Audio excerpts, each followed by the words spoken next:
What up? What up? What up, people? Good What's people, good good? What's people. good? So we back again. You know what I'm saying? We had some technical difficulties, but we also revamped a little bit. I'm excited. Before we was doing a little bit of everything, you know, but we was like, you know what? Let's kind of make it more dedicated to certain groups. So we still doing our anime thing because anime is coming up. Yes. But we Anime and can't forget. comics, yeah, will We always be can't part of it. forget. We can't forget what every guy likes to talk about. No matter what, any guy will have an input in sports. Yes. So B hit me up and was like, "Yo, think we need to do anime and sports." And since the football season is coming back, like I got this show that I think we should cover. And I'm It's like, only all right, cool. right. What is it? And it works because it just so happened that the team that's on this show is your team. It's the greatest team of all time. It's the series Hard Knocks. It's been out for a while now. Yeah. They even expanded it this year. So now instead of just preseason, they do one team with preseason. Another team is something else. I can't remember that one. But then they do an in-season one too. And for the in-season one, they're doing all AFC North, which comes back to my team. The timing couldn't be perfect. So, ladies and gentlemen, if you already watched, I'm sorry, Giant fans. We got in the game a little late, so we couldn't do yours. So it started off with off-season with the New York Giants. That's what it was, off-season. Which made the Giants look insanely petty when the Saquon Barkley, everything happened with that. And then it went to training camp, which is now the Chicago Bears. The Bears. Then it's going to be regular season. It's going to follow the AFC North, which historically everyone's already seen as far as like how they do this stuff throughout the whole entire season. This right here was a freaking fantastic idea because the training camp's only 6 weeks, 5 weeks, depending on how you do your filming. And when you said the Bears, first overall pick, I ain't even gonna lie.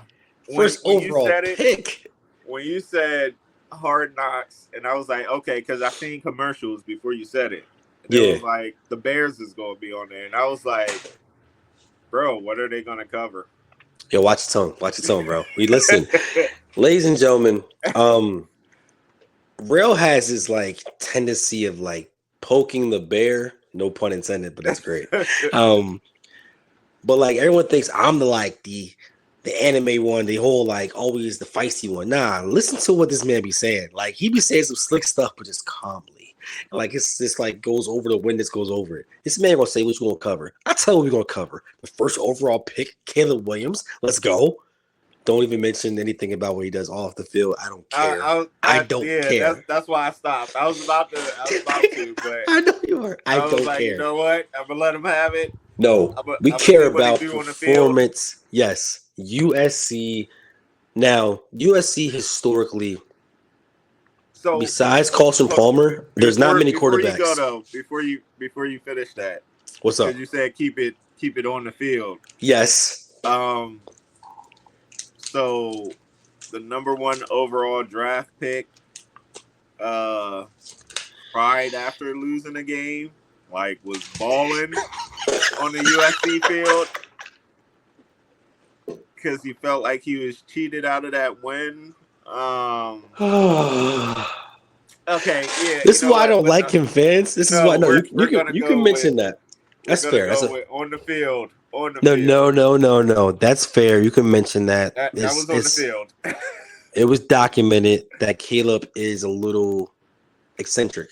That's the best way to put that. And he's also very they say he's emotional. They say that emotional damage. That's what they say.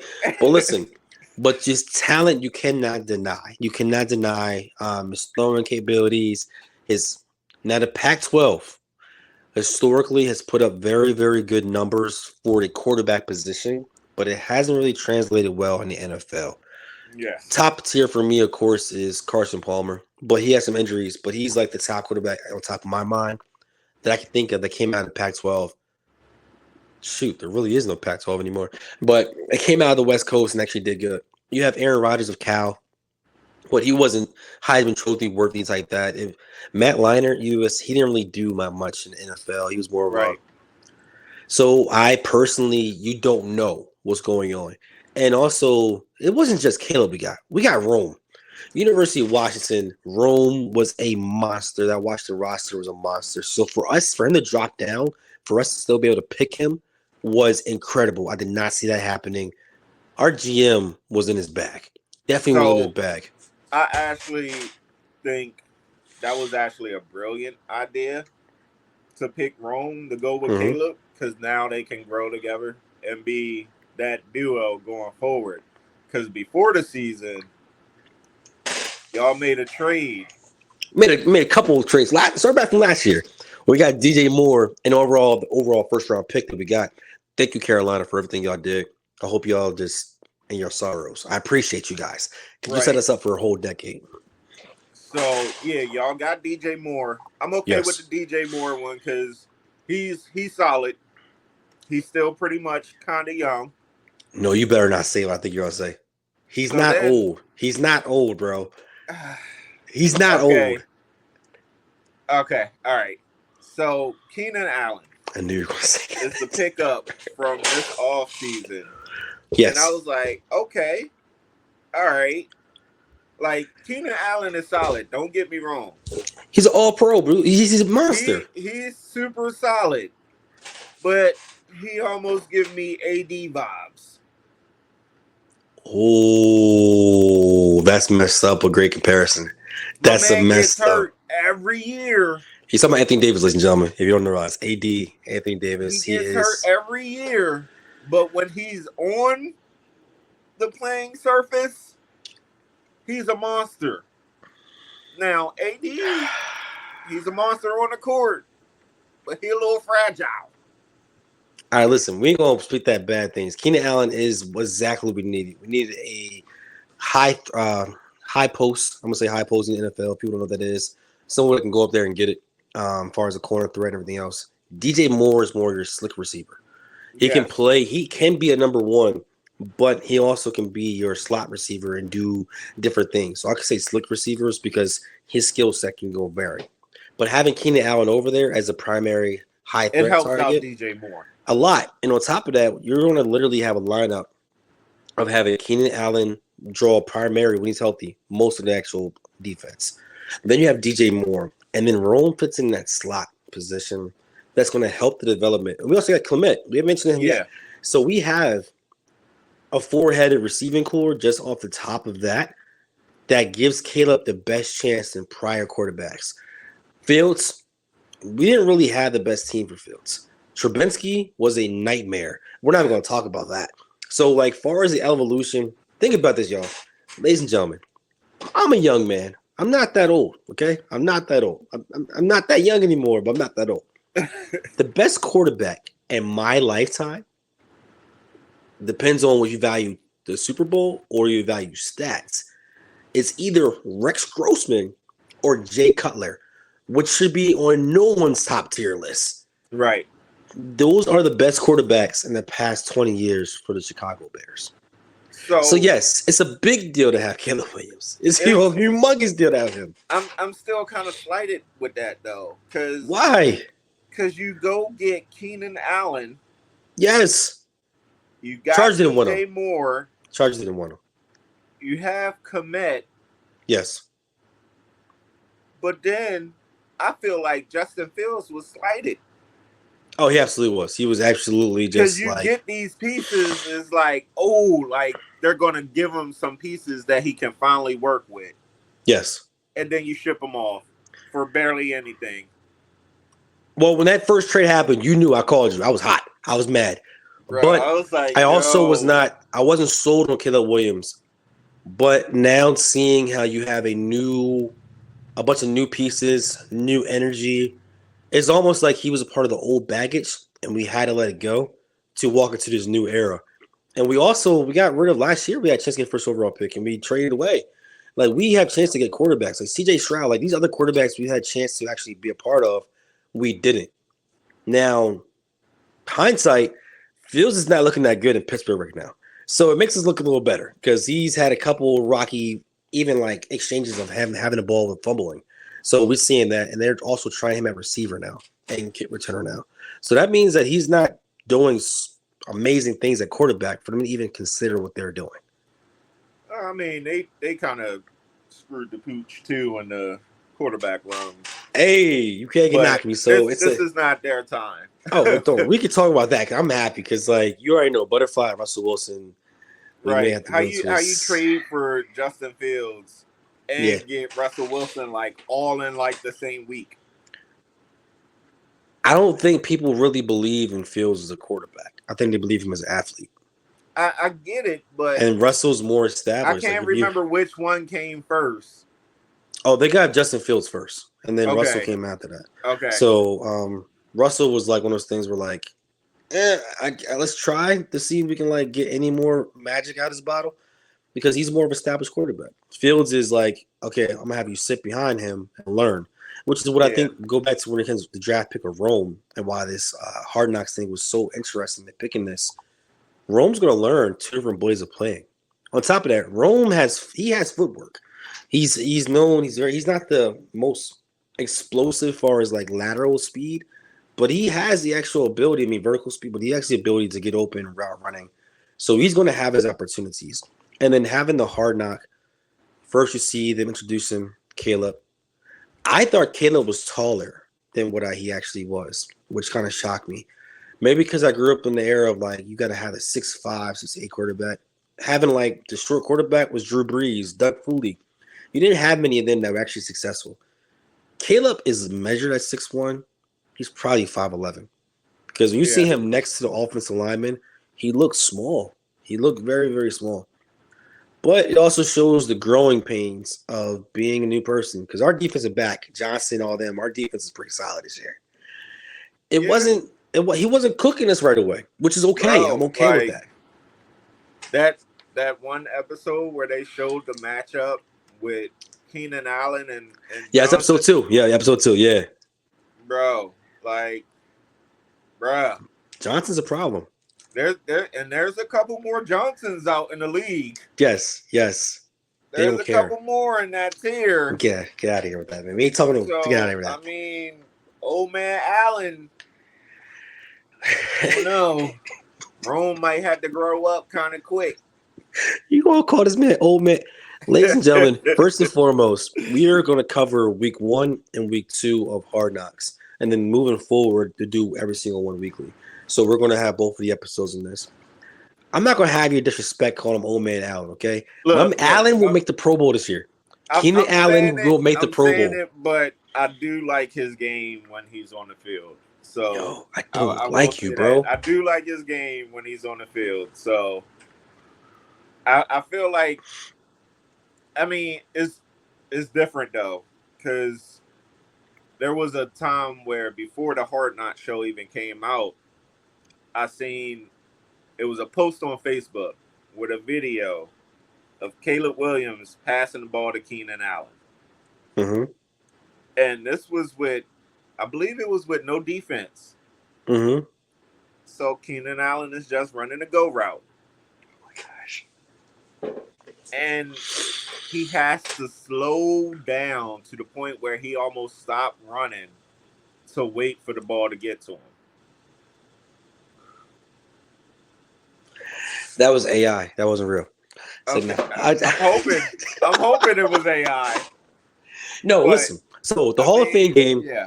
The Hall of Fame game, ladies and gentlemen, it was a rain delay. It's always a Hall of Fame game. He didn't even play that game. He didn't play. So we didn't get to see a chance to actually see Caleb for that game. So we go fast forward to week 2, and we actually see Caleb getting a chance to play. First of all, backtrack. Canadian Eagle, when he was singing his song, was hilarious. But unfortunately, His offensive line we picked up. He got hurt. That split looked nasty. He's gonna be out It for a did. couple of weeks. So we It did. move on to next man up, and we go into season episode 2. The starters gonna get a chance to rock. So we also see DJ Moore sign the highest Bears contract of all time, which is Wow. it is when you think about that. That tells you how the quarterback is not valued in Chicago. That the wide Not only receiver. that, but the fact that he's the highest, and you had people like, well, back then, okay, because you had Urlacher, but Lance most Briggs, recently, Devin Hester, we've had Marshall, we've had Khalil Mack, we've had Tommy Harris, we've Khalil had Mack Forte. and Roquan Smith recently. Yes. Us losing Roquan still bothers me. It still It bothers doesn't bother me. me at all. I know it doesn't because you're Not us at losing all. him and also losing Khalil Mack, which everybody knows how I feel about Khalil Mack. It made me feel like it wasn't a salary cap thing. It was like you just wanted new faces, I guess. But Yeah. you imagine you see what Roquan Smith is doing right now in Baltimore. You see Yes. Khalil Mack is still Khalil Mack. You have to triple team him no matter what. But I don't know. Maybe this wanted a whole new, fresh start, no expectations, nobody's voice being higher than the new coach and everything else. Our coach now with the beard look younger. He looked younger. It might be a new attitude in Chicago. It's But- gonna be something. So we go into the game versus the Bills, and we see how the starters got a chance to play. It looked decent. I mean, what y'all got? 2 field goals out of it. See, you're gonna be. You know what? Keep that same energy because when y'all play and Lamar fumbles and going to the goal line, I'm gonna have that same energy for you. That's not gonna be the issue on the Yeah, it goal is. line anymore. Oh, yeah, you have Derrick Henry. Never mind. Yeah. That's absurd that you guys got him. But anyway, we ain't got that in Chicago. Okay, we're gonna learn. We got quick. We got Swift. So Swift is, as you see, a couple bubble screens. One But broke you down also play. have Herbert hasn't played yet. I haven't seen him dressed yet. because he's our power back. That's He's the our starter running back for y'all, right? yeah. Well, I think it's gonna be situational. I think Swift is gonna get a lot of burn. I think Swift may have a better year because of receiving. Like you saw the one Yeah. broke down play where no one's open and Swift gets open pocket and he just goes because he's amazing on the open field. Herbert's going to be our primary old school back. I need to get a couple yards, give him the handoff. So I can see him splitting like 15 touches, 20 touches a game because the way the NFL is now, outside of Derrick Henry, there is no A1 running back. Yeah. Even Barkley, he's known to get hurt a lot because it's not the I same. mean, I was about to say the only one that I see that does a little bit of everything is CMC. He gets hurt Christian every year. McCaffrey. He gets hurt every year. He gets hurt every year, but he still ends up with like 1,000 yards, over 1,000 like all-purpose yards every year. Okay, I got a theory, bro. I got a crazy theory. I don't think if you're a primary receiving back over running back, that your team will be successful. Because even go back to LaDainian Thompson days, he was amazing running back, but you were more worried about him receiving. Like he's the first one that you could think of that was doing everything. You need to have a power back because I think it makes the defense commit to actually knowing they have to go sit down and have to be ready to actually tackle. If I know you're not running through the hole or between the guards and you're going to end up going out, I can stay light my feet. I ain't got to bear down with my reaction times faster. That's my personal theory. Historically, that receiving backs don't do nothing. Now, if you go back to the New England days with Tom Brady and them, they won a lot of times because it wasn't just a running. They had no real running back. It was quick slants, quick curls, in and outs. It was like 2, 3, out, out, out. So almost like screenplay. And that worked because you never knew what side the ball was going on. That's why you never knew who the receivers were. Until Randy Moss got there and he went absurd. Every single year, you had no idea who the leading receiver was going to be out of the backfield for the Patriots. People can't duplicate that. That's Tom being Tom, and that's what he's really good at. But everywhere else, you need an A1 back that's going to run the ball. So Herbert's going to have to be there for us. He's going to have to be.